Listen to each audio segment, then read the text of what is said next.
पद्धतीचा गुणाकार शिकणार आहोत, त्यालाच लॅटिस पद्धत असे सुद्धा म्हणतात. आपल्याला नेहमीचा गुणाकार तर येतो, आता ही नवीन पद्धत आहे.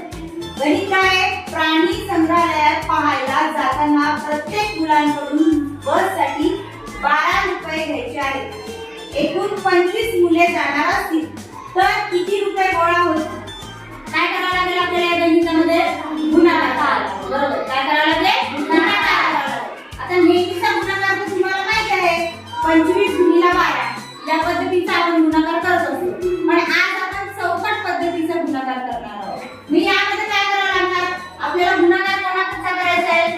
25 गुणिले 12 गुणाकार. बरोबर आहे? मग त्याआधी आपल्याला या 25 चं काय करून घ्यायचं? विस्तारित रूप करून घ्यायचं. काय करून घ्यायचं? विस्तारित रूप करून घ्यायचं. बघा, 25 बरोबर 20 अधिक 5.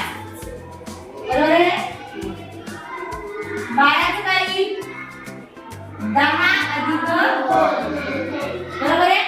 हा झाला विस्तारित रूप. आता याला काय करायचं? आपण चौकटीत मांडणी करायची.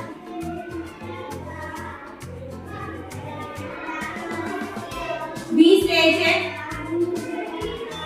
दुसरा बॉक्स येईल 5 चा. त्यानंतर 12 चं विस्तारित रूप लिहायचं. 10 आणि 2. इथे द्यायचं गुणाकाराचं चिन्ह. आता याचा तिरकस गुणाकार करायचा, याचा आणि याचा. तुम्हाला 10 ने गुणल्यावर त्याच्या एकक स्थानी 0 असल्यावर ते 0 द्यायचं हे मी तुम्हाला शिकवलं होतं, आठवते? 1 ने या 2 ला गुणा. 1 2 2. किती शून्य? 2 शून्य देऊन टाका. या 10 ने या 5 ला गुणा. 10 चा पाढा 5 पर्यंत बना. 50. बरोबर. आता 2 चा पाढा 2 पर्यंत म्हणा. 2 गुणे 4. याला 0 नाहीये, याला 0, हा 0 देऊन टाका इथे. 2 पंच 10. आता ज्यांचा गुणाकार केलाय आपण फक्त त्याच संख्यांची बेरीज करायची. यांचीच बेरीज करायची. या संख्यांची बेरीज करायची का? नाही. आता आपण करूया या संख्यांची बेरीज. मांडणी करताना एकक दशकचा विचार करायचा आणि बरोबर मांडणी करायची. 200. त्यानंतर 50. दशक एकक 40. दशक एकक आणि हा आहे 10.